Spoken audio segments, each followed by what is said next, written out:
মোবাইলটা কেটে যাওয়ার পর আমার কান যেন ঝাঁঝরা হয়ে যাচ্ছিল। ঘড়ির ঘড়িতে তাকিয়ে দেখি সময় রাত ৩টা ১ মিনিট। হ্যালো, কে ছিল ওইটা? নিজের সাথেই ফিসফিস করে বললাম। হঠাৎ মোবাইলের স্ক্রিন আবার জ্বলে উঠল। Unknown number.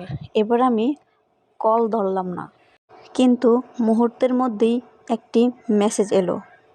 কল ধরিস না কেন? তুই তো আমাকে চিনিস। আমার হাত কাঁপতে লাগলো। আমি দ্রুত রিপ্লাই করলাম, তুমি কে? সিন হলো। কয়েক সেকেন্ড পর আরেকটা মেসেজ এলো। আমি সেই মানুষটা যে এই ঘরে মারা গিয়েছিল। ঘরের বাতি হঠাৎ করে নিভে গেল। চারপাশে অদ্ভুত ঠান্ডা হাওয়া বইতে লাগলো। আমি দৌড়ে দরজা খুলতে গেলাম। দরজার সামনে দাঁড়িয়ে আছে একটি ছায়া।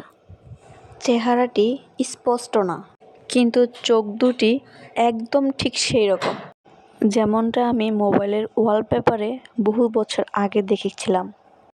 ছায়াটা ধীরে ধীরে বলল, রাত ৩টের পর আমাদের ডাকা হলে আমাদের আসতেই হয়। চিৎকার করতে গেলাম, কিন্তু আমার গলা দিয়ে কোনো শব্দ বের হলো না।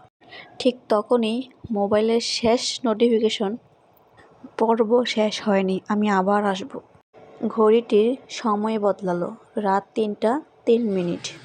এরকম ভিডিও প্রতিদিন পেতে আমার ইউটিউব চ্যানেলটি সাবস্ক্রাইব করে, লাইক করে, কমেন্ট করে পাশে থাকবেন। সবাইকে অসংখ্য ধন্যবাদ। আল্লাহ হাফেজ।